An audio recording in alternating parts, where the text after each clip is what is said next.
May gagawin ang Panginoon sa ating mga buhay. May gagawin ang Diyos sa lahat ng ating mga kasama sa live. May gagawin ang Diyos maging sa buhay ng ating guest. Sa buhay ko, sa buhay nating lahat. Amen po ba? Kaya, praise the Lord. Hallelujah. Ito na po, tayo ay magsama-sama sa gawain ng Panginoon. Hallelujah. Lord, maraming salamat sa hapong ito. Salamat sa pagsama mo sa aming buhay. Salamat ihayag minsan pa sa buhay ng aming guest sa hapong ito. Sa wisdom and knowledge, salamat o Diyos na ikaw ay dakila ng buhay, kaya ikaw ay kaniyang mapapapurihan, maihahayag ng lubos-lubos sa hapong ito. Salamat, Panginoon, na ikaw nagtakda ng araw na ito at naniniwala kami mayroon sa lahat ng makakasama namin ngayon sa live, maging sa mga mag-replay, Lord. Salamat na ikaw ay mangungusap sa kanila, kikilos sa buhay nila sa pamamagitan ng patotoo na kanilang maririnig sa hapong ito. Purihin ka, Panginoon. Pasalamatan ka sa pangalan ni Jesus. Amen. Amen. Amen. Praise the Lord. At live, grabe. Malayo-layo pa to. Kaya talagang tune in na tayo, sama-sama na tayo, sa hapong ito para pakinggan ang patotoo ng ating kapatid na mula pa sa Visca, Bye-bye, Leyte. Wow, taga Leyte ang ating guest sa hapong ito. Walang iba kundi si Pastor Neil Baro ng Lighthouse Converge Church, Visca, Bye-bye, Leyte. Yan. Good afternoon po, Pastor. Hello po, good afternoon po. Yan. Salamat po sa pag-invite dito. Amen. Praise God. Sige, Pastor, bumati po kayo. Okay, aki pong binabati ang mga kapatiran dito sa platform na ito, ang church na itong nag-invite sa akin. Actually, hindi ko po gaano kilala ang nag-invite sa akin dahil lang nakita ako doon sa sa aking vlog doon sa aking YouTube at Facebook. May vlog po ako, yung mga ministry namin, street preaching, at saka yung aking mga vlog, Christian vlog ay nakikita ni Maria Razo. Nakita po niya. So, in-invite po niya ako dito sa na ito. Ngayon sa live ngayon. Ngayon po, salamat Amen. po sa inyong lahat. At saka, ako po ay nagagalak, excited sa gawain na ito dahil siyempre, pag tungkol sa testimony or pagpapahayag sa salita ng Diyos ay ako po ay natutuwa dyan dahil ang aking buhay po ay binago ng Panginoon mula na aking nakilala ang Panginoong Hesukristo sa aking buhay. Salamat po. Hallelujah. Wow! Oo, ganun na nga. Tama yung sinasabi ni Pastor Neil kasi talagang nag-reach out nung sa kanya si Ria at siya naman talaga ay nagpaunlak para maging guest natin dito sa Daily Life Sharing. At 'di ba? Yan talagang nagagawa ng daily life sharing ng mga gantong klaseng programa na parang yung malawak na mundo ay lumiliit, di ba? Yung maraming mga tao ay parang kilalang-kilala mo na lahat, di ba? Dahil parang lang tayo, magkapit-bahay. Pero yung totoo po ay si Pastor Neil ngayon ay nasa Leyte. Ayan. So, Leyte. welcome! Welcome po, Pastor. Welcome. Salamat po.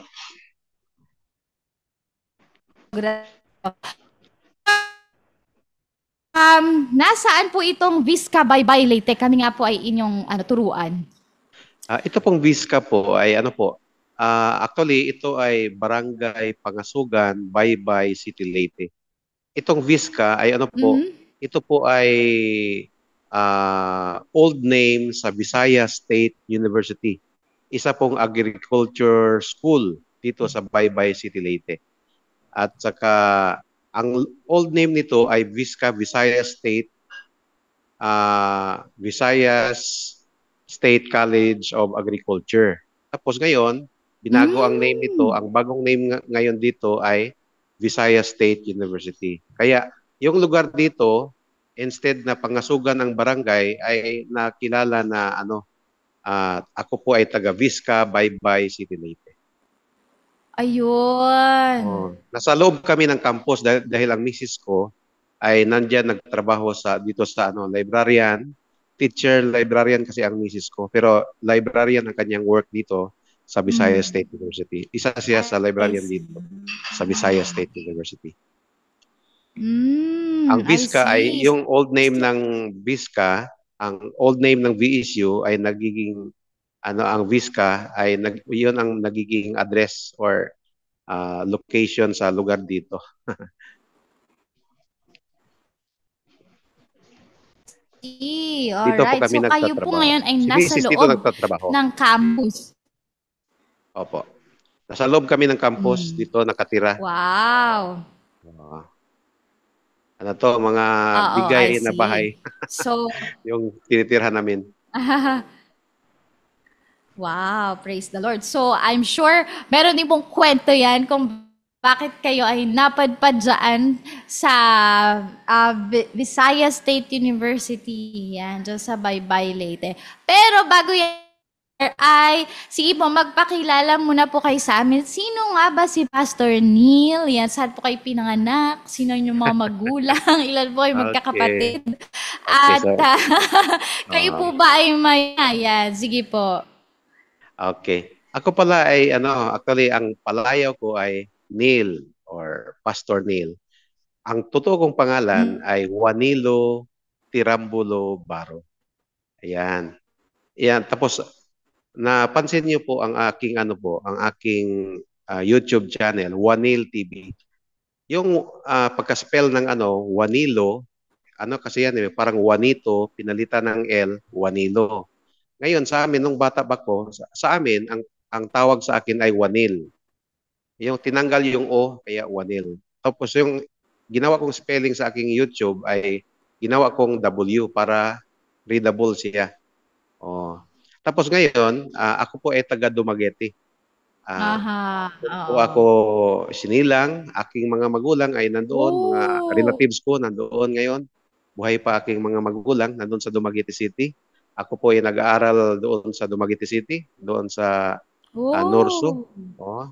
Kaya ang aking trabaho po ay isa pong draftsman kasi pangarap ko sana magiging architect, pero sa hirap ng buhay ay hindi po kayang pumunta ng Cebu para mag-aral ng architecture. Kaya ang kinuha ko na lang ay drafting. Kaya ang trabaho ko ngayon, nung nagtrabaho ako, ang trabaho ko ngayon ay isa pong draftsman or CAD operator. At sa totoo lang, kaya busy ako ngayon sa araw na ito dahil may dinodrawing ako. Puntahan ako na site doon sa kabilang barangay para i-drawing ko. Kasi as a pastor here, pa rin parang si Pablo, tent making, dahil siyempre, wala akong sweet sahod dito sa aking church dahil ito, church planting. Merong allowance pero yung sahod na malaki wala. Sa allowance lang po. Kasi church planting po kami dito. Ngayon,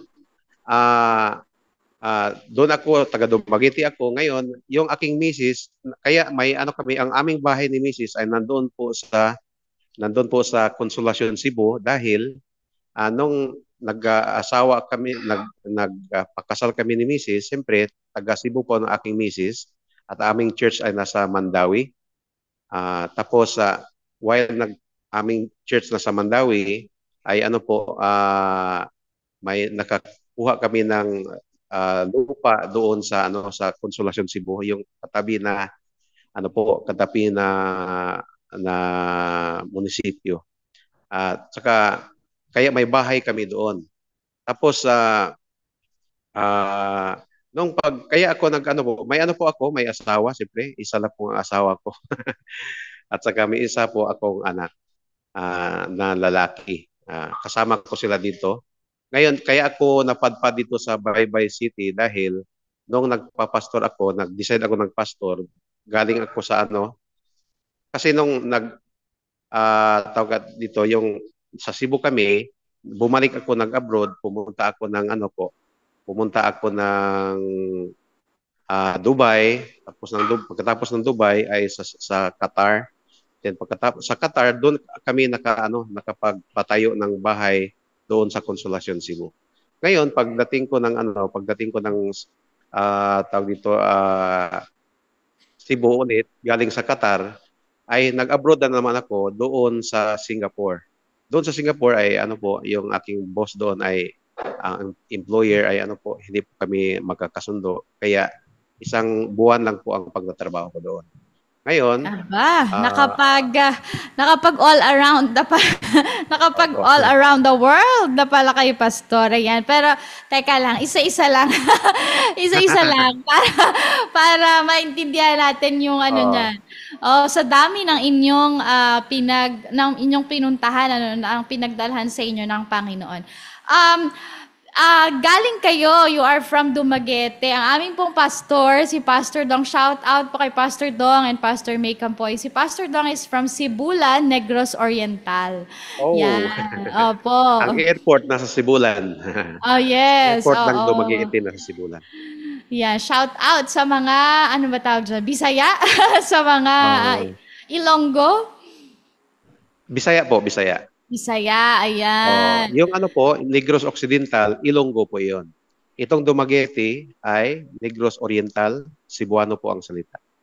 Ayun. So, kayo ay lumaki talaga, kumaga born and raised in Dumaguete. Yes po. I see. All right. So, ilan po kayo magkakapatid, Pastor? Sa Dumaguete, tatlo po kami. Ako ang panganay. Wow!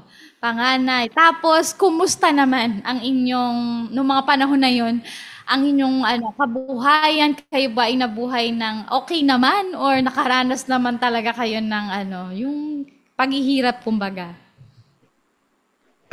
Sa yung sitwasyon sa buhay ay yung typical na Pilipino na mahirap.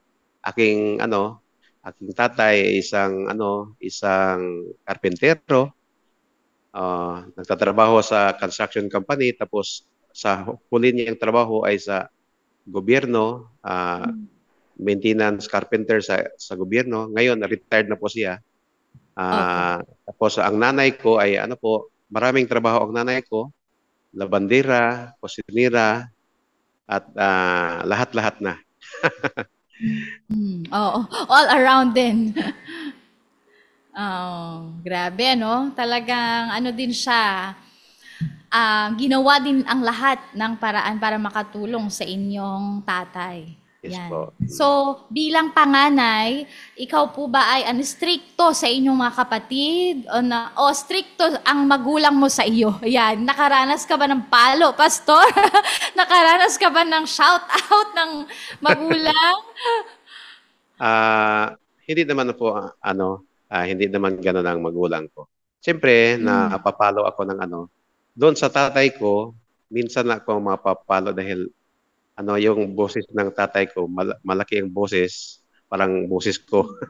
Oh. Siyempre, takot ako doon, kaya minsan lang mapapalo. Ang nanay ko ang yung palaging napapalo ng walis tingting dahil Ay, naku, masakit doon yun. nagsusugal ng nagsusugal ng marble, basta yung mga pangbata ng mga sugal, mga naglalaro, tapos hindi pa Libangan. nakapagsaing.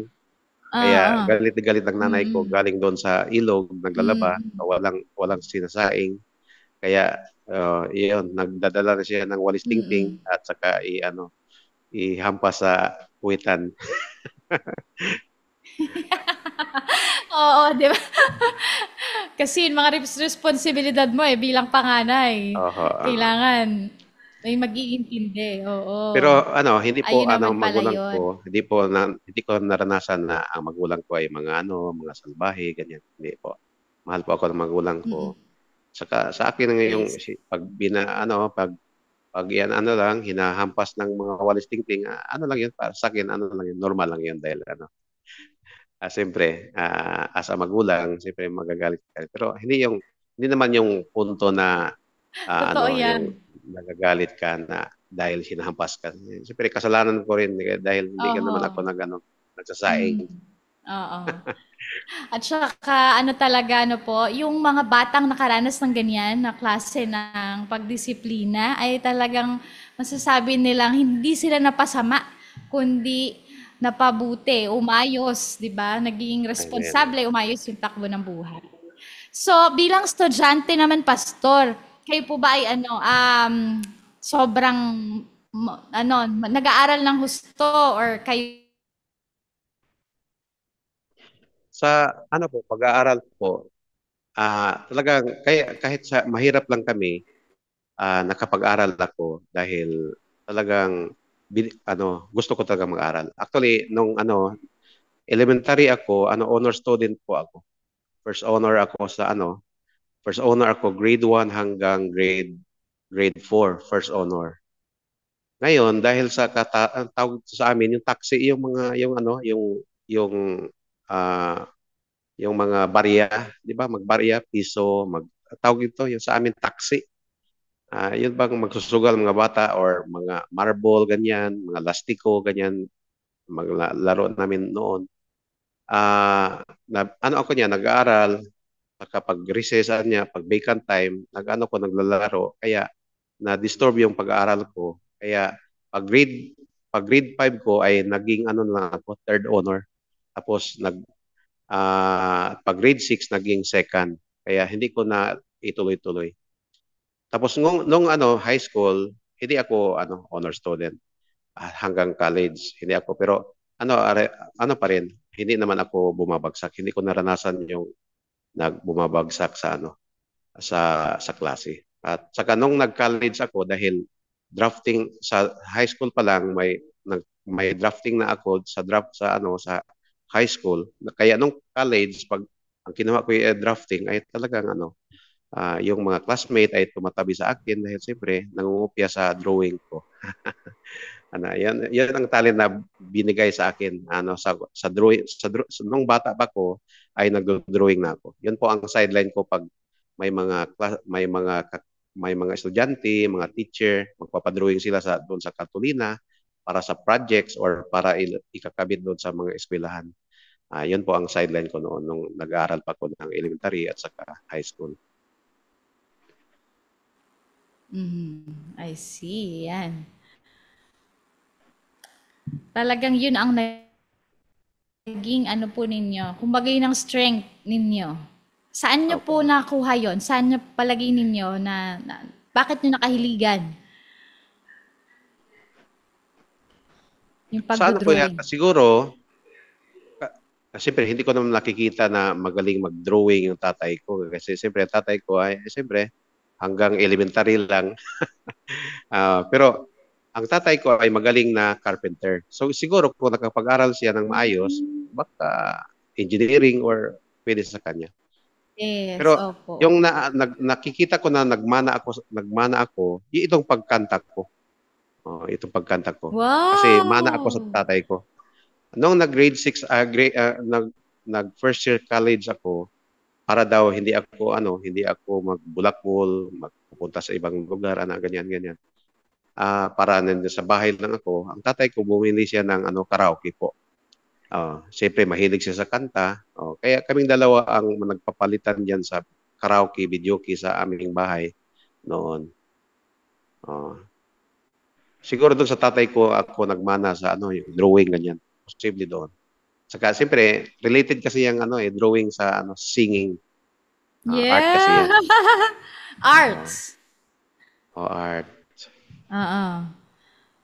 So, Wow! yun po. At dahil dyan, Pastor, ayan. Hindi pwedeng hindi kami hihina sample dyan sa pag-awit ninyo. Ano kayo, ang ko dito, kasi baka ayaw, subukan ko itong dito, yung -1 dito, kung ba, lalabas, papasok dyan, pwede rin kantahin dito. Oo. Hindi kasi Talagang, ako kabisado dito. talagang May mga nagre-recording po kayo mga dyan. karaoke ako dito. Aba, May mga handang, karaoke. Diba? handang-handa pala si Pastor, ah. Kasi siyempre, ito yung mga Ayan, kinakanta ko sige. dito. Dami akong mga karaoke dito, mga worship karaoke dahil siyempre, yan ang kinakanta ko sa aking mga cover song sa ano po, sa Nagko-compose din po ba kayo? meron po Wow! dalawa, may dalawa, yung iba rough pa. Pero doon sa Saudi, may ano ako na-compose na kanta. Isa lang talaga, Tagalog. Ayan. Puwede po ba 'yan yung kantahin niyo sa amin? Sige, sige, sige. Ika, Yay! tingnan natin yung ano. Ayan, sige habang nagpe-prepare si pastor, bigla siyang na on the spot ano.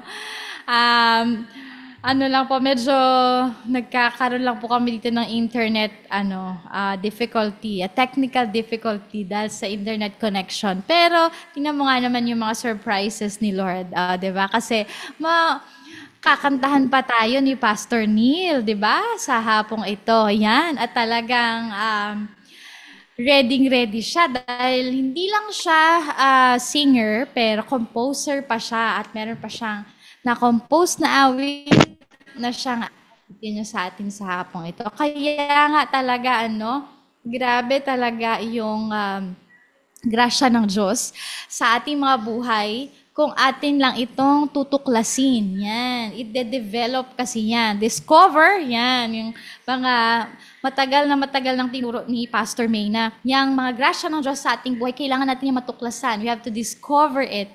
And pag natuklasan mo na yan, wow, para kang may nahukay na balon, you have to develop it. Yan. Pag na-develop it, ibig sabihin, we undergo training talaga. Kaya hindi ibig sabihin na may grasya ka. O, wala ka nang gagawin. Kumbaga ay instant na yan. Hindi eh. Kailangan yan siya i-hone.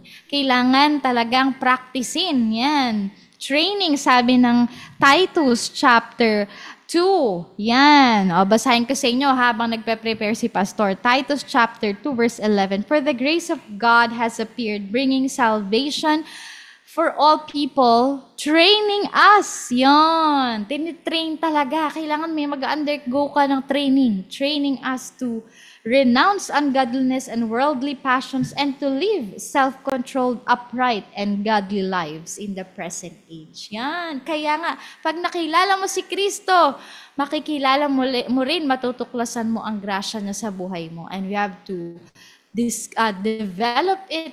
And from there, we can draw. Yan, we can draw from it. Kaya ito na si Pastor, nakadraw na siya doon sa grasya ng Diyos na na-develop na sa kanyang buhay. Kaya, Pastor Neil, ready ka na ba? Kung madidinig ba yung ano? Nadidinig ba yung ano? Iwan ko kung madidinig. Nadidinig ba? Ayan, ayan, ayan.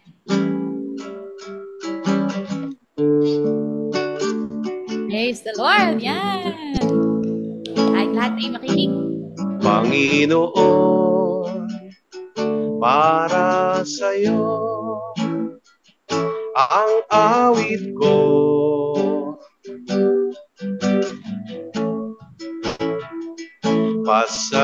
Pasalamat sa mga kabutihan mo.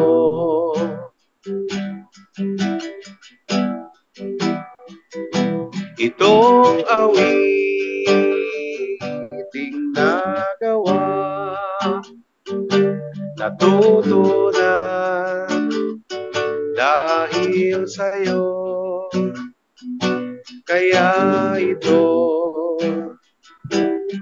ay handog para sa'yo.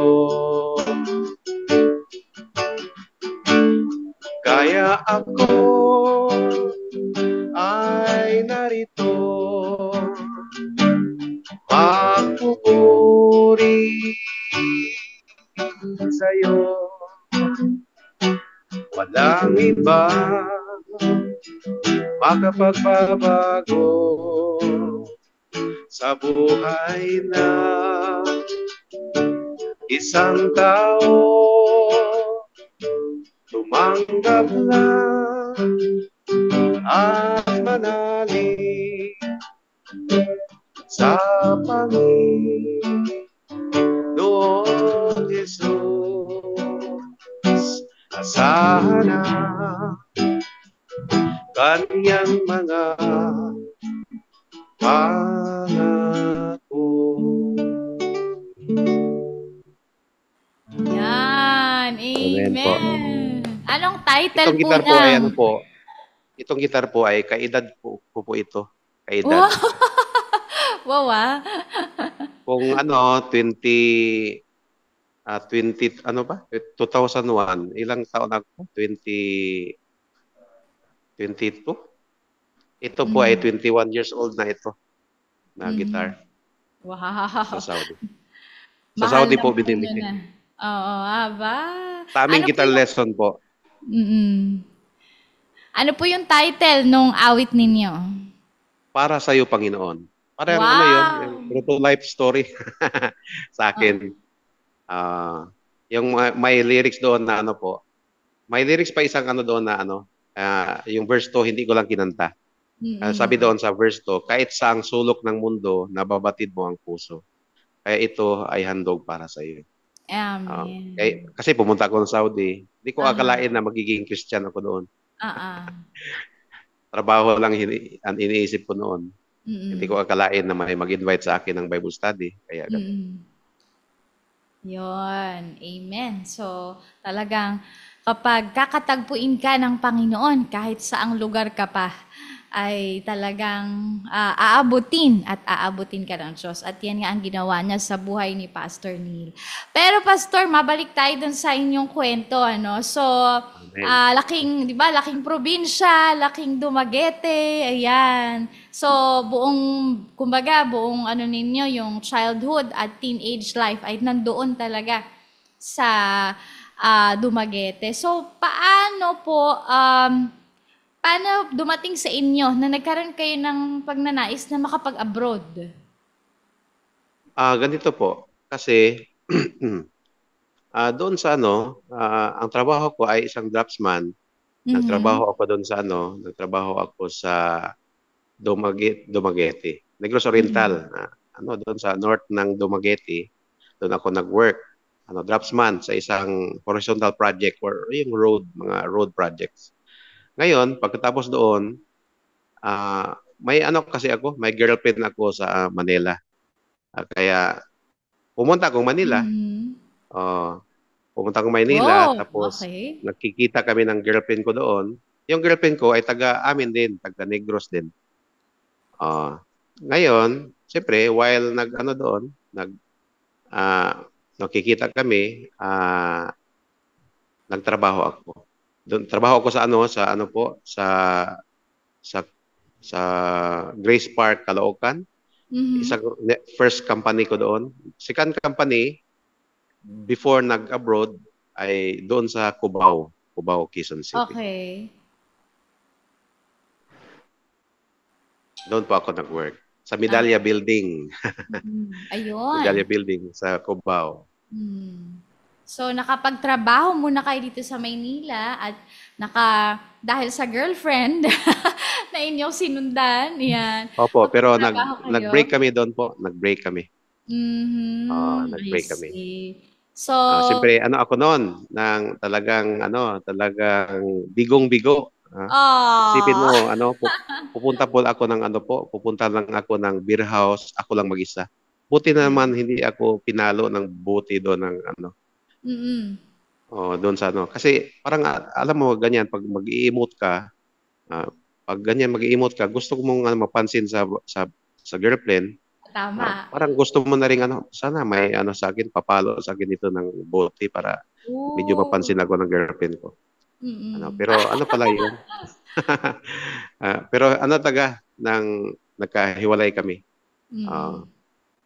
Aba, so talagang umibig din mo pala kayo noon, ano? Talagang at na-heartbroken. Yun ba yung una niyong girlfriend? Kaya, unang girlfriend ba yun? Kaya parang grabe ang inyong, Hindi heartbreak. naman. Hindi naman, pangalawa siguro. Aba, ilang taon po kayo nun, Pastor? Ano, bali, lang, pumunta ako doon, mga 23 siguro ang edad ko. Mhm. 23. Mm. Tapos mga 6 years ako doon sa 6 years, 5 years, mahigit ako sa total kong pagpunta ng Manila. Kaya bago ako pumunta ng pag alis ko ng Saudi, ay edad ko noon ay 29. Oh, okay. So Siyempre, matagal mo 6 na years. kayong nakapagtrabaho sa Maynila bago kayo Opo. nakapag-Saudi. Mm. Okay. So hindi siya ang reason po ba na mag-Saudi kayo para matulungan yung family ninyo, matulungan yung kapatid ninyo mag-aral or talagang gusto mo lang ng bagong environment? Siyempre, para matulungan ko yung magulang ko at saka yung Mm. kapatid ko na nag-aaral pa. Yan ang purpose ko doon. Mm. Siyempre, ah, para rin, para siyempre, kasi pag sa Manila ka lang, maliit ang sahod, maliit lang. So, ang kasi doon, yung sa kasama ko sa trabaho, siya, ipinasa sa akin yung trabaho niya. Mm. Sabi niya, ayoko nito bro, na trabaho. Baka gusto mong magtrabaho sa Saudi. Kaya akong pumunta ng Saudi. Okay. Siguro kung siya yung pumunta ng Saudi, baka siya ang naging Christian. Ganun. Ganun. Oh, Actually, ayun. maliit kasi ang sahod nung offer. Aha, Ganun. I So, see. kaya pinasa niya. Pero Mm. sa akin, okay lang na maliit ang sahod eh. Naman, nakakilala naman ako sa Panginoon. So, hindi mo alam, Oo. 'di ba, mga pag-orchestrate ng Panginoon sa mga Oo. sa ating buhay para para tayo ay kanyang makatagpo, kagaya ng ginawa niya sa buhay ninyo. So, nag-abroad po kayo sa Saudi as draftsman or anong trabaho po? Draftsman po. Draftsman pa rin. Draftsman. Dito sa Tapos, Philippines, draftsman. Doon sa Manila, draftsman. Ano pa yun? Manual. Ah, Doon sa Cubao ako nag-work. Actually, nag-stay kami noon sa Camyas. Doon sa Cubao na work. Sa Camyas kami nag-stay. Doon sa aming barracks. mm, Saka yung may building diyan, 100K tower sa Camyas Road. Ako ang nag-drawing niyan dahil bakante pa yan noon. Diyan kami nagbabaraks, diyan kami nagsusugal, nagiinuman, ganyan. Tapos nung panahon na iyon, ako ang bali draftsman or architect sa kumpanya. Ako mm. ang nagdo-drawing sa 10-story building. Nandiyan ngayon sa Oh, Camias Road, 100 Camias wow. kasi yan, 100 Oo, Camias. So ginawa niya ang 100K tower diyan sa Camias. I No, see. malapit doon sa Kalayaan Avenue, Mm, corner doon. Camias Road, corner Kalayaan Avenue, mm. diyan sa papuntang Project 213. Oo, So doon, wow. oh, Praise the Lord. yun. So, saan po sa Saudi? Saan kayo sa Saudi napunta? Sa po, sa Abqaiq, Saudi Arabia. Mhm. Doon po, Anong year po 'yan? po, year 2001, August. Umalis ako ng Pilipinas, August 10, 2001. Mhm, I see. So, Tapos, pagka August 22, pagdating ko doon, siyempre tambay muna, mhm, sinimplihan ako ng kapatiran doon. Siyempre, mo na, kwentuhan mo na, bro, kumusta ka, ganyan, ganyan. Mamaya may Bible study kami diyan. Kaya nag-isip ako, sabi ko, subukan ko nga itong kasi doon sa Dumaguete dati, bali nag-Bible study na kami pero huminto 'yon dahil pupunta ako ng Maynila. I Saka see. sabi ng Okay. kasityahin ko doon sa Dumaguete, kasi choir member kasi ako sa choir sa Catholic. Mhm. Sabi ng Okay, tiyahin okay. ko, siya ang leader sa choir, sabi niya, Dong, lumipat ka na pala ng relihiyon. Mhm. Yun ang ano, yun ang sabi niya, na, ano to, mahimik na ako dahil siyempre wala naman akong Oo. maisagot. No? Kasi Mm. wala pa tayong kaalam-alam. Saka timing din na ano, pupunta kasi ng Manila kasi magkikita kami ng ano, girlfriend ko. Siyempre, magtatrabaho din. Kaya ano, nahinto yung Bible study doon.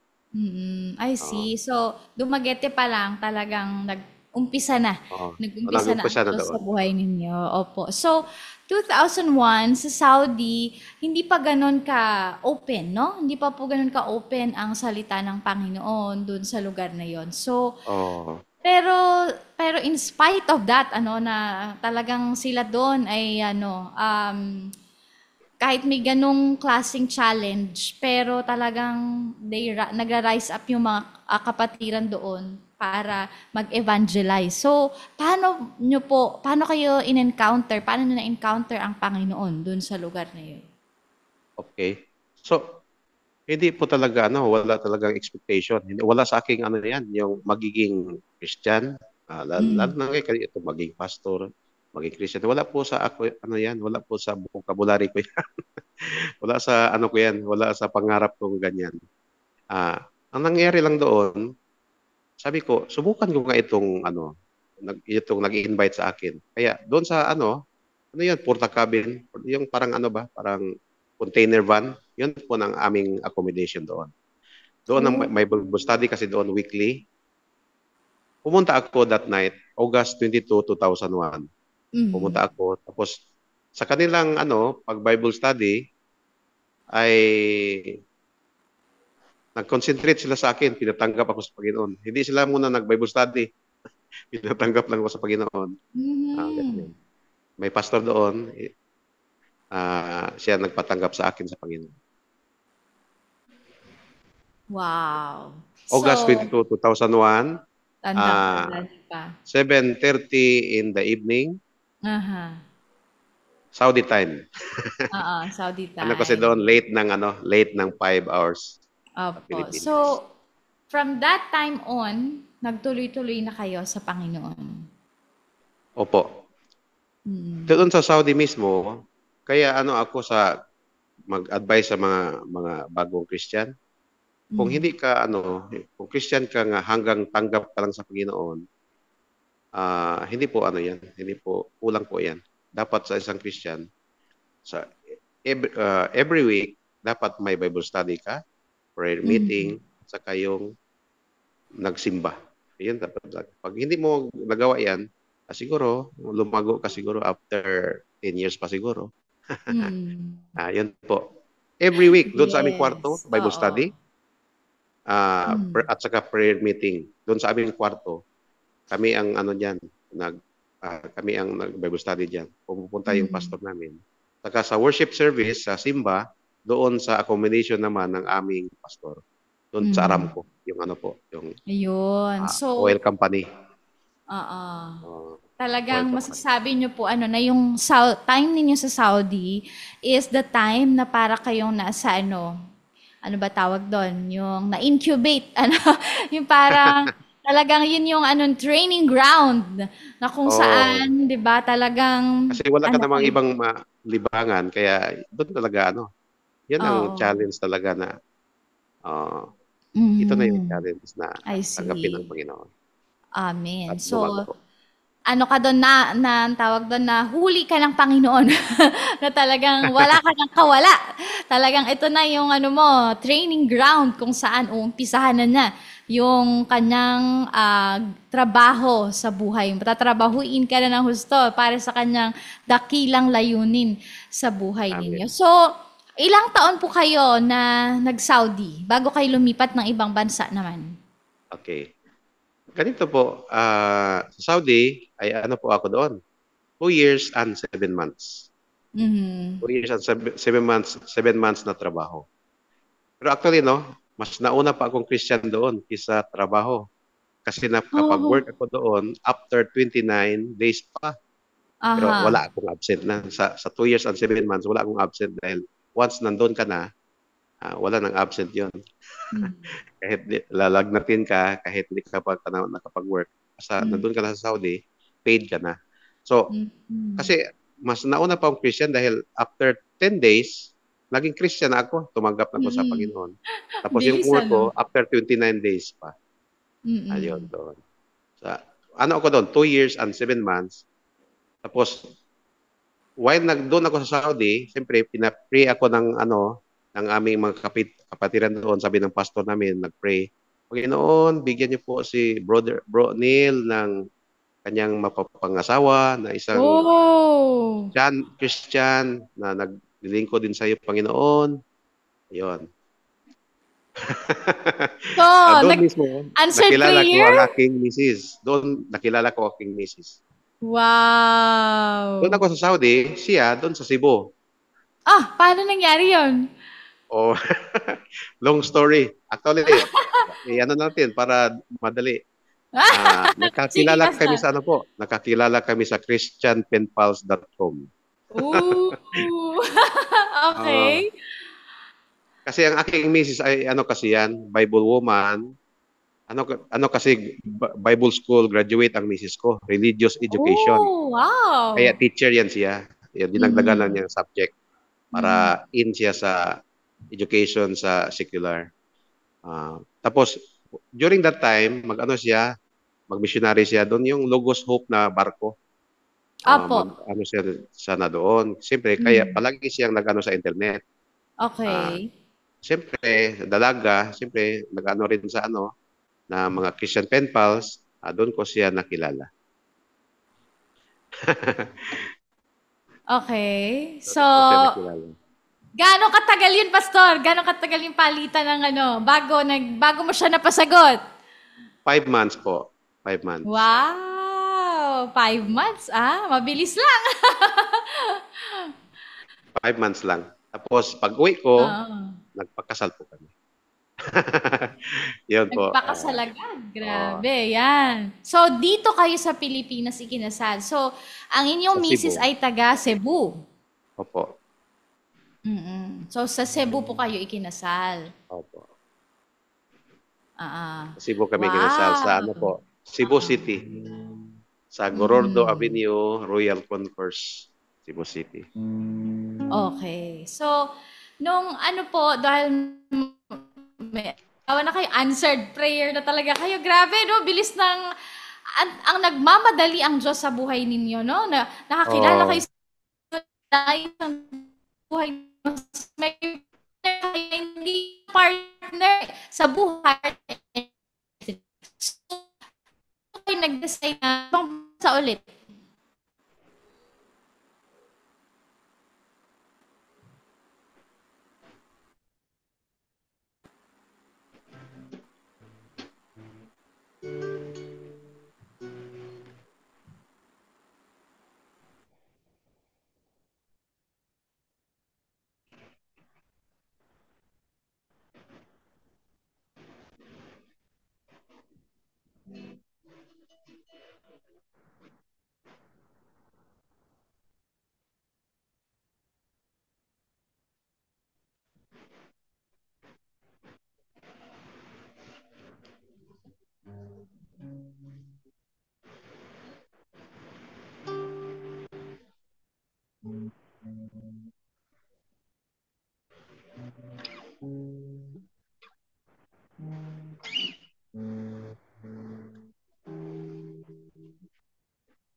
Jesus, my Jesus, Son of God and living Word. Jesus, Jesus, you're all. Challenging ng ating connection. Pero, andyan pa rin si Pastor. Kaya, Pastor, ituloy mo na. Ituloy mo na po ang iyong kwento. yun po. Pag-uwi ay Pag-uwi po, ganito po, hindi naman na ano pa kami nagpakasal noon. Mhm. Dumating ako ay ano po, April, tapos ano, ah, March pala end of March ako dumating. Pero Mhm. dumaan muna ako ng Manila. Ano ako, para akong si Manny Pacquiao noon tanang mainit na mainit. Doon sa relative Ah. ko sa Pandakan, sa Mm. Pandakan, sa Malabon at sa Nabotas, akin pong dinadaanan sila doon. Dumaan ako ng Maynila dahil sa kanila dahil akin po silang nagbahagi ba ako ng salita ng Diyos sa kanila doon sa aking mga kamag-anak sa Manila. Tapos umuwi na ako ng Dumaguete. Tapos pagkatapos sa Dumaguete, sa Dumaguete rin ay ano po, nag-share po ako doon. Ano sila? 21 sila noon. 21 sila na tumanggap sa Panginoon, mga relatives ko kasama ang magulang ko. Wow, praise the Lord. So, Ano sila? nag-evangelize ka agad. Akala nila siguro yung kaya dumalo yung iba, akala nila may pasalubong. Yun lang pala pasalubong ang hangad. Pero Oo. yun ang ginawa ko. Sabi ko sa kanila, pag ayaw mo, hindi kayo mag-commit sa Panginoon, hindi ko na problema yun dahil at least ginawa ko ng part ko na nagbahagi sa inyo Yes. sa salita ng Diyos. Amen. Sa aking mga kamag-anak ngayon na sinisiran ko, siyempre, hindi naman yan ang mga Christian ang karamihan sa kanila. Pero at least ginawa ko yung part ko para i-share ko sa kanila si Kristo Jesus. Hindi ko na kasalanan kung hindi sila hindi sila mapupunta ng langit dahil nag-share na ko sa kanila sa salita ng Diyos. Nagawa niyo na po yung part ninyo. So, ipapanalangin na lang natin, no, na kumilos ang Panginoon sa kanilang buhay. Ayan. So, Pastor, ayan, sa pagpapatuloy ng inyong kwento, after ng nagpakasal, nag-abroad po ba ulit? Ganito po. Kasi actually ganito po yung misis ko kaya dito kami sa aming denomination ngayon. Ito po ay isa sa denomination ng Baptist, BCP. Kasi kaya dito ako dahil si Mrs. ay dito siya. Okay. Tapos ako, yung church ko sa Saudi, ay ano po yun, full gospel po yun. Tapos, kaya nung nagtrabaho muna ako ng Cebu, mga 4 years ako doon nagtrabaho. At the same time, doon sa church namin doon, ay worship leader ako. Worship Mhm. leader at saka nag-lead ng Bible study sa mga parents. Kaya doon pa lang, hindi pa ako nagpa-pastor noon, ay talagang hindi ka basta-basta makabakasyon sa Dumaguete, sa amin, pupunta sa amin, magbakasyon, hindi ka basta-basta dahil ano, may Bible study, may ministry po na po, Mhm. mga magulang na inaalagaan sa Panginoon. Tsaka worship leader din, ganun po. Mhm. I Tapos see. after 4 So, years, 4 years doon, okay. ako ay pumunta ng Saudi, Dubai. Okay, Kasi bumalik na-miss ko kayo. yung Full Gospel Church, kaya GIL ako sa Dubai. Pero ano lang ako sa Mhm. Dubai, sandali lang kasi nag-crisis sa Dubai noon. Crisis. 3 months lang ako. Nalipat ng another company, 3 months din. So, 6 months lang ako sa Dubai. So, lumipat ako ng apply na naman doon sa Qatar. Oh, ah pag sa Qatar, ng church na naman doon, ay GIL na naman, Jesus is Lord. Isa ako sa worship leader doon sa Jesus is Lord. Oh. Mhm. Nami-miss ko kasi ang full gospel kaya ah, I see. Yan, pero alam, salamat din ako na ah, ang naging ako parang tawag dito, yung pwede ako dito sa Baptist, pwede sa kasi yun ang bali dapat sa isang Christian, hindi po tayo dapat yung bang separatist. Ganyan. Kasi naman yun, mga minor doctrine lang naman yung yung pagkakaiba, di ba? Mga minor practices lang po yun. Importante yung magkaisa tayo sa main doctrine na si Jesus Christ lang ating Diyos at tagapagligtas. Yan po. Amen. So, ang mahalaga, Pastor, kahit saan ka magpunta, talagang sinusundan ka ng gawain. At hindi mo rin talaga hinahayaan na hindi ka na walang gawain, na wala kang na hindi ka makadalo ng gawain. Sa Pastor, sa Qatar, yan, may naging guest na rin tayo dito sa Daily Life Sharing.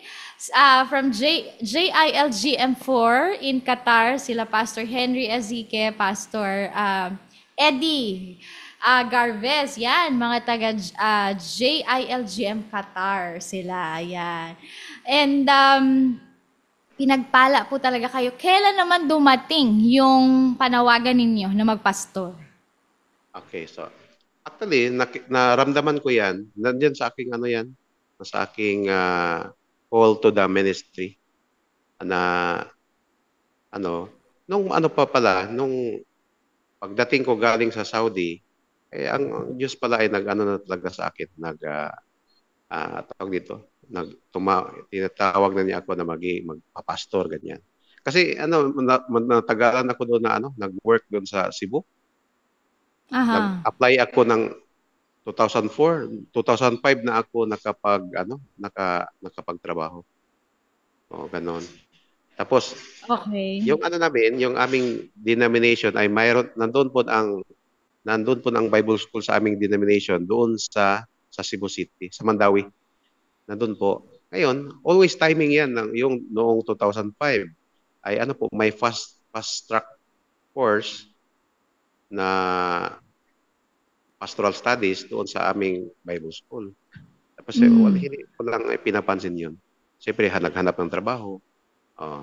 Kaya nung pagka 2009 ay 2005 yun, 2009 pupunta na ako ng 2008 pala pupunta ng Dubai, November iyon. Tapos pagka 2009 ay naman umuwi na ako dahil nag-crisis ang Dubai. Ngayon 2009 ay po yun, opening ng fast track course sa Bible School.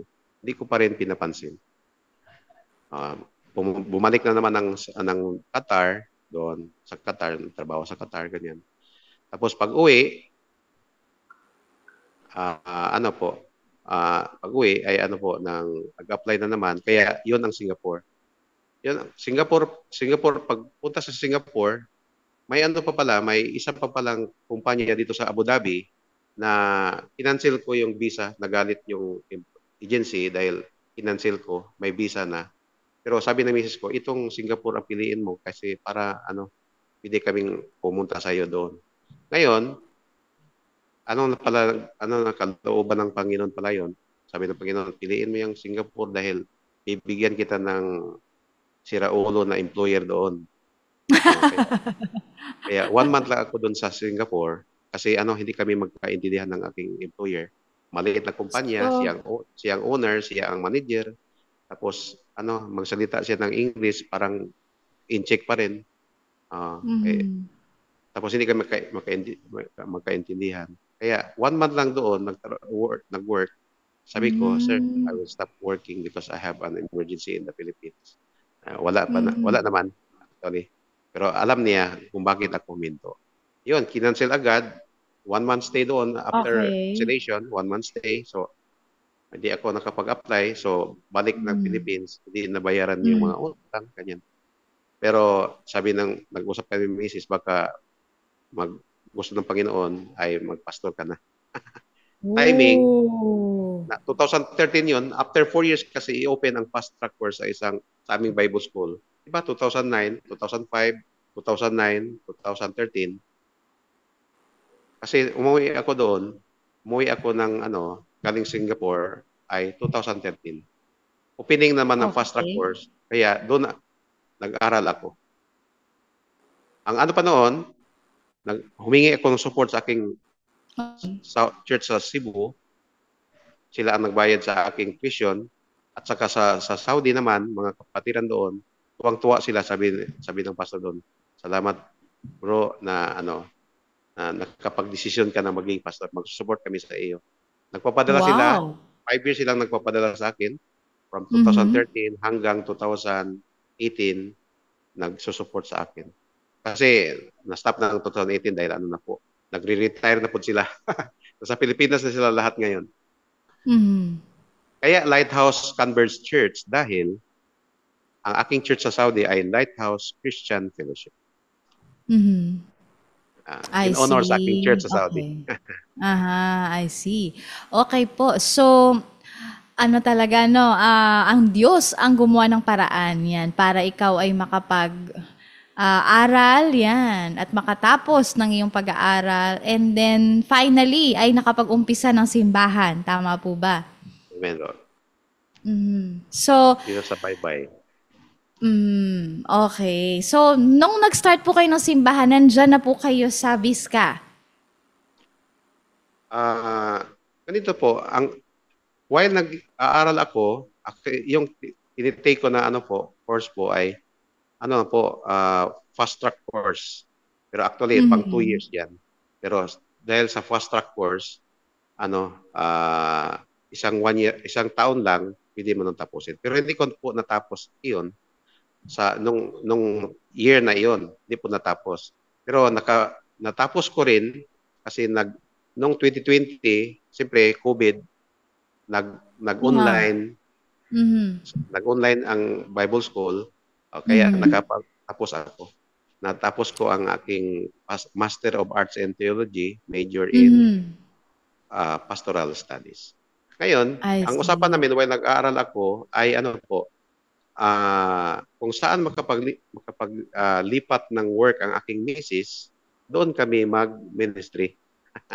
Okay. Siyempre, doon sa aming school doon sa aming church sa Mandawi, meron pong Mandawi Christian School. Ang misis ko doon ay Okay. isang teacher. Tapos ginawa siyang librarian. Kumuha siya ng Master of Course Library Science, kaya teacher librarian siya. Ngayon, ang opening dito Mhm. sa dito sa sa Visayas State University ay librarian. Salamat sa Diyos at Okay. item yung pong nakuha niya.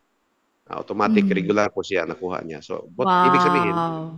dito kami mula nung Yes. 2014 hanggang ngayon po. Church planting talaga, Mhm. yung walang hindi pa ako pumalit sa isang pastor dito dahil sa Oo, existing oo. hindi po. Nag-start ng Wow. So, zero, from zero talaga, no? from zero From talaga. Kaya hindi grassroots, basta-basta. kumbaga. Oo, Oh, wow! Talaga naman. At binigyan kayo ng grasya ng Panginoon, no? Na talaga makapagsimula. opo. Makapagsimula ng... So, nagsimula ang simbahan ng 2014. Tama po ba?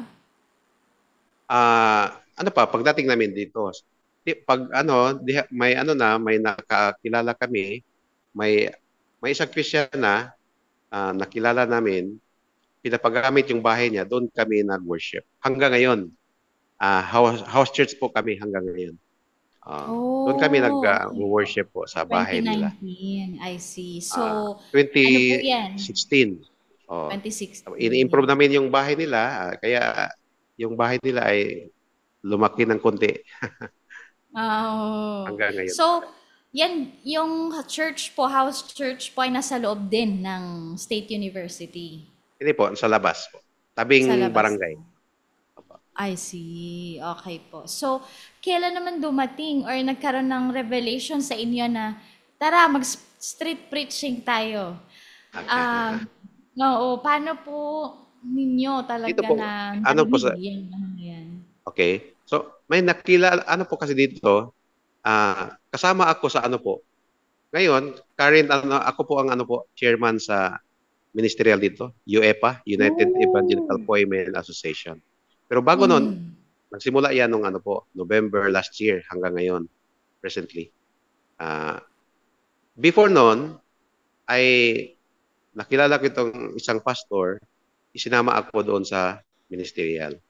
Tapos hanggang pinili akong doon, secretary, naging treasurer, naging auditor, ganyan. Tapos pag ng may ano doon, may isang kapatira ano doon, pastor na evangelist. Nag-street preaching talaga siya, yung si Pastor Norman, yung kasama ko. Sabi ko sa kanya, Pastor, kanang mag-collabs tayo, sa aking YouTube channel, i-upload natin yung tong ating street preaching. Mag-ano tayo, create tayo ng ng street preaching group. Tapos tayong dalawa, pastor, tayong dalawa ang magkukulab tayo. Tapos mag-invite tayo ng iba rin mag-preach, mga kasama nating pastor dito sa ministerial. Ganyan.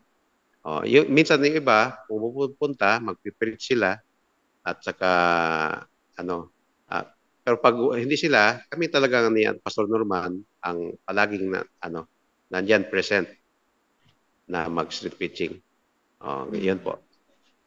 Saan niyo po yan ginagana, Pastor? Saan? Talagang pupunta Sa ba kayo sa Baybay mga City plaza? talaga. Sa Oo. city. Oo. Baybay City. Ano po, paikot-ikot lang kami. Pag 3 session po kami, every Sabado noon. Ngayon, nung last week, ay bali, ginawa naming Miyerkules dahil may outreach yung si Pastor Norman. Meron siyang outreach. So, aming nililipat ng Miyerkules. Kaya sabi po ni Ma'am Ria, ay sabi ko, I Miyerkules. see. Oo. Mamaya, Wow. meron po kaming mamaya. Yes, oo. May street preaching kayo mamayang 4 o'clock. Wow! So, ilang buwan or taon nyo nang ginagawa ang inyong street preaching? Ano po yan, ng 2022 pa. Mag 2 years 2020. ngayong July. Praise the Lord. Ano na po yung mga nakita ninyo na mga himala, mga miracle ng pagkilos ng Panginoon sa pamamagitan ng street preaching? Sabi ko sa actually, ang ko diyan, role diyan sa street preaching, palagi akong kumakanta diyan. Akong singer Wow, diyan. okay. Bumabawi lang ako po, Pastora. Bumabawi ako sa Panginoon dahil noon, palaging videoke. Doon sa aming barangay, isa ako sa doon, contestant na singing contest doon. Aha. Tapos nung nagtrabaho, pagkatapos ng trabaho, videoke, inom, ganyan. Doon sa Caloocan, yung amo ko, palagi kong dinadala sa karaokehan dahil siyempre, akong singer nila. Ganyan. Ngayon, nung naging Christian ako, worship leader, at saka umaawit sa Panginoon. Yun po ang aking role sa siyempre, marami kasing po, sa street preaching, sa mga church, sa mga pastor, ang kanilang posibleng magagawa ay always yan, preaching. Mag-preach yan. Pagpakantahin mo sila, siyempre, depende yan kung may talent sa kanta. So kaya, Yes, oo. dito sa dito na sa kanta kasi marami kayong nagpi-preach. Aha, oo. Kasi maganda rin kasi bago preaching Hikayat. may kanta. Oo. Parang church Yes, din, oo. di ba? Diba pag ang Praise and church ay worship. praise and worship muna bago ang preaching. Yes, oo, tama po. Yan, talagang isa sa mga grasya ng Panginoon, talagang ay nagagamit na ninyo sa pag-evangelize. So, marami na po bang yung, ang tawag nito, na naakay sa Panginoon dahil sa inyong ginagawang patuloy na i-evangelize sa pamamagitan ng street preaching? Actually, passive lang po yan talaga ang yung street preaching. Sabi ko sa mga kasamahan ko na pastor, mga pastor, hindi po hindi po ito ginagawa natin dahil para magka-membro po tayo. Isa po ito sa paraan ng ating paglilingkod sa Panginoon na ipakita natin diyan sa community, sa mga tao dito sa Baybay City lately na merong ipaalala natin sa kanila na meron pong Diyos na dapat na tanggapin ng tao. Siyempre, sa kaparaanan ng Diyos yan, kung saan yun, at least may nagtatanim tayo ng salita ng Panginoon sa Amen. bawat puso ng tao. At least, para sa akin, na doon sa Dumaguete nag-start, doon ko nag-desisyon sa Saudi, parang ganun din yan. Baka yung sa ating street preaching, baka yung makarinig dyan, pagka may makarinig dyan ngayon, tapos pagdating ng 3 taon, 1 taon, baka makapag-desisyon siya na, baka seryosohin ko na itong yung narinig ko doon sa street preaching. Ganyan. So I believe, yan, malaking tulong po yan sa dito sa baybay na yung salita ng Panginoon ay dapat Praise. na lumaganap po na Saka makikita po yan dapat sa dapat may makikita ang tao na mayroon pala talagang dito nag-preach ng gospel dito sa sa Baybay City Yes. Leyte. Mm. Alam ko at saka alam ko rin na yung aming ang namin dito sa Baybay Leyte, ang po dito hindi po nag-a-against ang aming dito, ang aming mayor. Praise Lalo pat God. lalo pat sa aming pag-preaching ay sa end ng bago kami magpo sa aming preaching ay katapos ng preaching ay sinasabi namin na maraming salamat sa ating mayor dito sa Baybay, ganyan. Pagpalain siya ng Panginoong Diyos sa kanyang pamamahala Amen. sa bayang ito, pati na ang mga councilors, mga kapitan sa Baybay, ganyan. Saka pinagpala itong Baybay dahil meron po kaming rito, nag-support sa aming ministerial na konsihal, support siya, member sa isang church dito sa Baybay, AG, Assemblies of God siya member, konsihal number 1 counselor sa Baybay, Christian, saka support sa aming grupo ng mga pastor. Praise Itong God. Baybay, ang aming mayor po ay isa sa outstanding mayor sa buong Pilipinas. Praise Dahil God. sa Wow. kanyang performance po. Siguro, Amen. tulong na rin sa mga mga Christians dito na nagpe-pray sa aming mayor dito sa Yes. Baybay Leyte. Amen. Amen. Yan, talaga. Hindi natin pwede ma-underestimate ang ginagawa ng Panginoon, no? Na kahit hindi pa natin nakikita yung resulta na agad-agad ay merong resulta, pero naniniwala tayo na ang salita ng Diyos ay makapangyarihan, ang salita ng Diyos ay hindi namamatay. At sa oras, ang trabaho lang natin ay maghayag. Kagaya ng sinasabi ni Pastor, hindi natin alam, no? Sa mga darating na araw, sa perfect time ng Diyos, yan, ay talagang kikilos siya sa buhay ng lahat ng mga nakakarinig ng salita ng Diyos. At tama nga, Pastor, ito na talaga yung time, the harvest talagang double time ang lahat ng mga harvesters ng Panginoon. Dahil yan, ito talagang command sa atin to go into all nations and preach the gospel. Talagang kahit saan, kahit kami din po dito, naku Pastor, hindi kayo nag-iisa dahil kami din talaga araw-araw ay nagsa-street preaching. Yan, kada tanghali. Dito ang aming simbahan ay halos katapat katapat ng aming City Hall. So, araw-araw may street preaching. Araw-araw ang tawag namin ay kape at pandasal. Yan. Nagpapakape at nagpapakain ng pandasal na may kasamang dasal sa lahat Amen. ng sa lahat ng mga papasok. Yan. At sa tuwing tanghali ay mga ngaral lang ng mga ngaral kahit parang walang tumutugon, di ba? Parang walang nakikinig dahil daan lang sila ng daan. At parang akala mo walang nakikinig pero hindi natin alam talaga ang pagkilos ng Panginoon. May mga taong nagsasabing maraming salamat sa inyong ginagawa na nakakarinig kami ng salita ng Panginoon. Kaya talagang ang buhay ninyo, Pastor, ang inyong ginagawa ay encouragement din sa lahat ng mga Kristiyano na ito na nga ang oras, no, na talagang Amen. ipamalita, ipamahagi at magpatuloy na gawin ang command ng Panginoon, ang command niya sa ating lahat, which is to really share the word of the Lord sa saan mang sulok ng daigdig. Yan, saan mang sulok, kung nasaan man tayo, yon, nandoon ang ating lugar kung saan tayo tinatawag ng Panginoon. Kaya, Pastor, ayan, sige, alam ko talagang ikaw din ay maghahanda para sa iyong street preaching. Pero bago kayo malis, sige po, ano ang inyong encouragement? Yan, ano ang inyong encouragement sa lahat ng mga Kristiyano, sa lahat ng mga tinatawag ng Panginoon? Amen. By the way, doon sa itong street preaching, kaya sabi ko, itong street preaching at itong pagiging pastor ko, kaya nasabi ko na yung itong paborito kong theme na sa pamamagitan ng kanyang biyaya or by His grace only, kasi isa ako sa tao na mahihain talaga ako, mahihain, Tapos nung bata pa ako ay pag kumanta ay talagang imbis na malamig sana yung boses, hindi na lumamig ang boses dahil sa sobrang kinakabahan. Sa pamamagitan nitong naging Kristiyano ako, nag-worship leader, siyempre unti-unti na overcome ko yung yung tawag dito, yung stage fright pa tawag doon. Tapos hanggang sa nagpastor ako every Sunday nagpe-preach.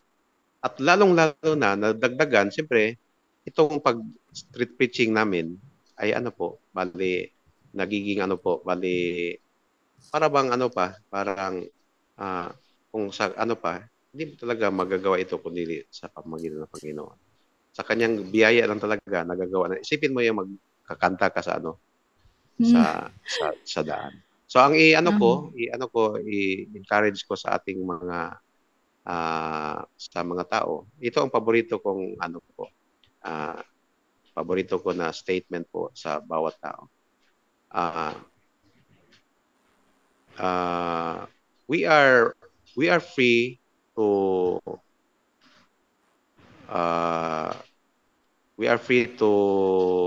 yung neglect or to reject Jesus Christ or pwede mo siyang tanggapin. Pero ang buhay na walang Kristo ay life without Jesus is empty, chaos, unbound. Ang buhay po na walang Jesus Christ ay masalimuot po, magulo at walang walang kaligayahan sa buhay. So, sabi diyan sa John 14:6, Jesus said, I am the way, the truth, and the life. No one comes to the Father but by me. So, dapat po sa tao, ang tao po talaga, dapat may Jesus Christ po na pinananaligan, may Diyos po dapat ang tao, dapat.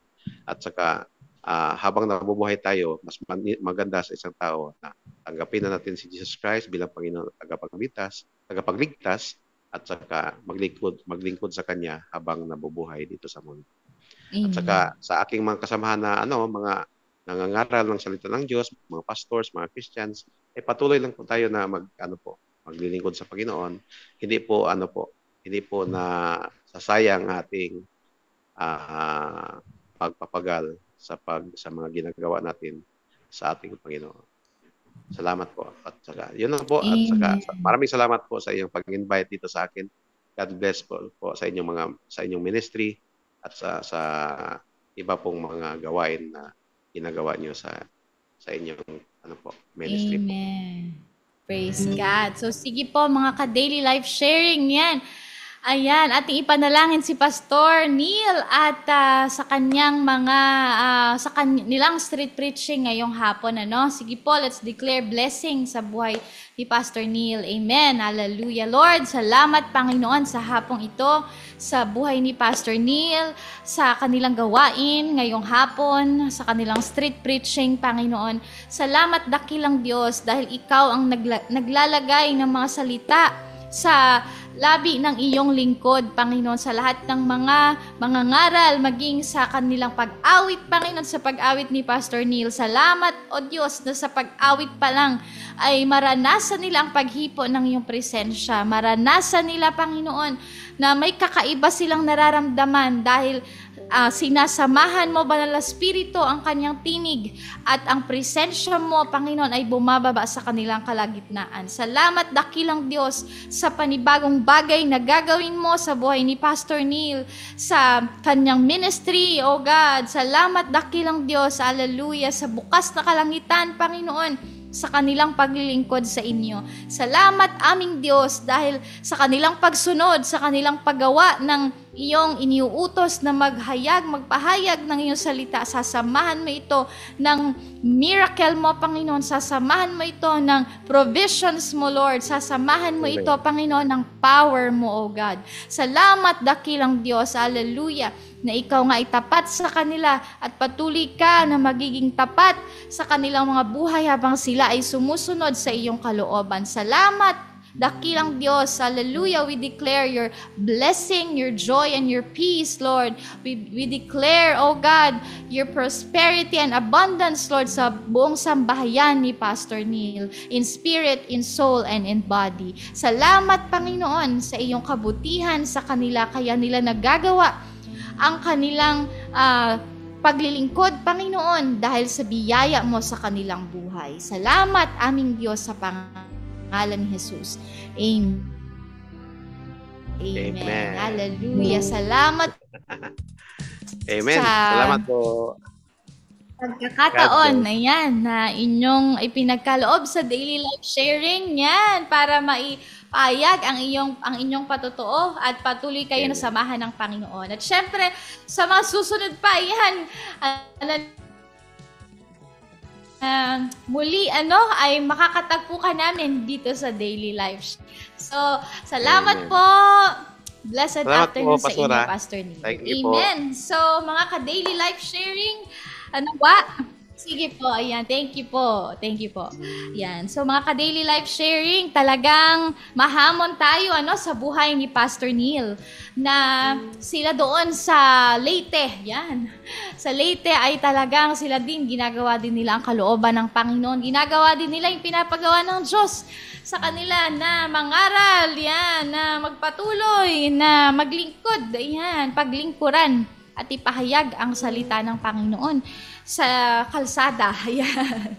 Sabi niya, mahiyain siya noon. Pero, nung tinanggap niya si Jesus, yan, di ba? Si Jesus talaga He's the one who empowers. Jesus is the one who empowers us.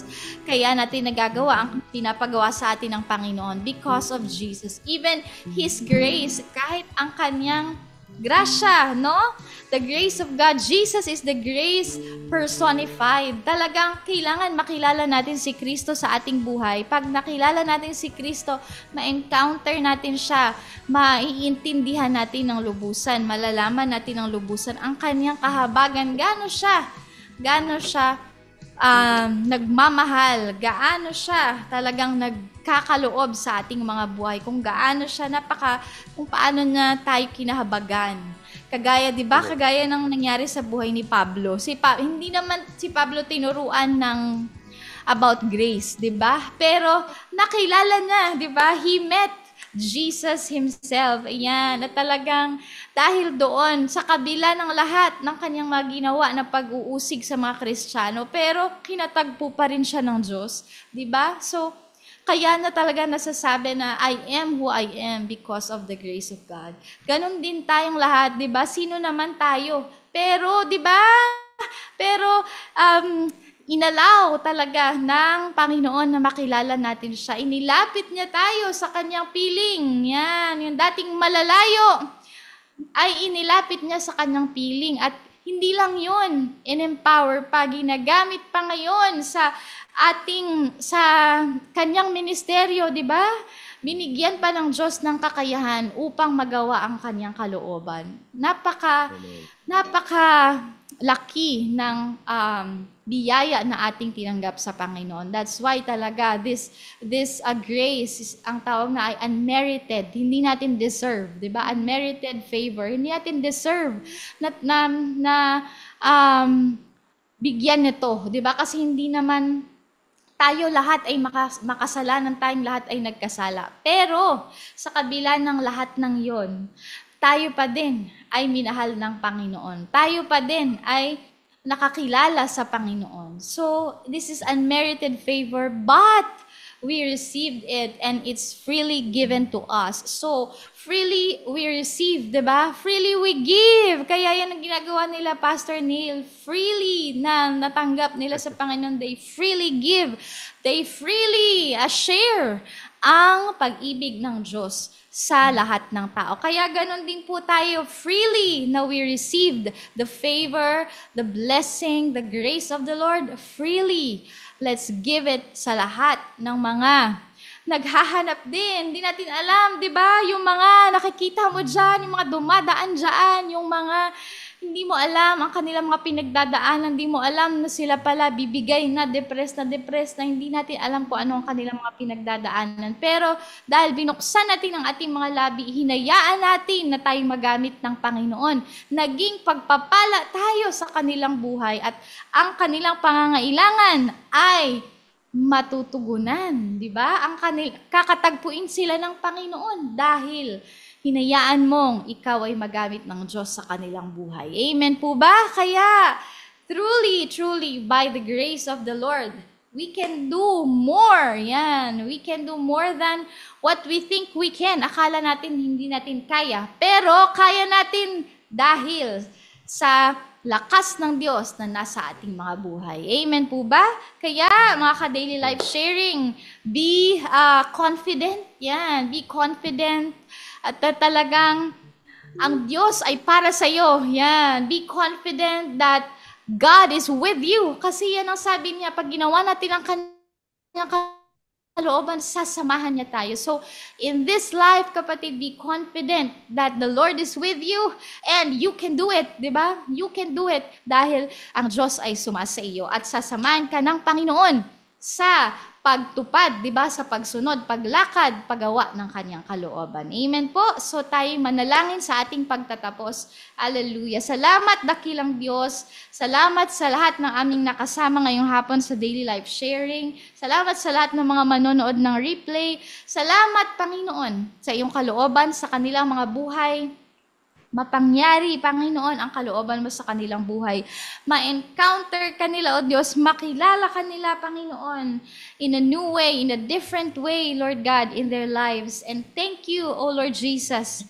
Hallelujah. Because you love each one of us. Because you care for us. And you want us, Lord, you want us to experience your power. You want us to experience, hallelujah, the things that you have prepared for us. Lord, salamat. Salamat sa pananampalataya, Panginoon, sa pananampalataya na regalo mo sa amin upang aming paniwalaan na kahit hindi pa namin nakikita, pero naniniwala kami na ikaw ay kumikilos, Lord Jesus. Hindi pa na sumasagi sa aming isipan, Lord God. Pero, Panginoon, paniniwalaan ka namin. Magtitiwala kami sa iyo, dakilang Diyos, na ikaw nga ay kumikilos sa aming mga buhay, sa aming mga sitwasyon. And Lord, magagawa namin, we can cross over, Lord Jesus. We can do it. We can be successful. We can be victorious, Lord Jesus. Not by our own strength, but through your grace, Lord God, in our lives. We thank you, Lord. Hallelujah. We thank you for that, the willingness, Lord Jesus, to do your will. Thank you, Father God, for the ability, Lord, to do your will. Salamat, Banal na Espiritu, sa iyong pagpuspos sa buhay ng bawat isa sa hapong ito. Purihin ka, Panginoon, pasalamatan ka sa pangalan ni Jesus. Amen and amen. Praise the Lord. Amen. Salamat mga ka-daily life sharing. Salamat sa inyong pagsama. Yan, shout out sa aking classmate. Hello, Nancy. Salamat sa iyong panonood sa hapong ito. Ayan, at syempre, salamat sa ating mga kasama sa daily life sharing. Salamat sa ating guest once again kay Pastor Neil. Salamat sa ating mga pastors, Pastor Dong and Pastor May. And of course, tomorrow is another daily life sharing day. Kaya magsama-sama tayong lahat, 2:00 ng hapon, 2 to 4 p.m. Amen po. Thank you, everyone. God bless you all.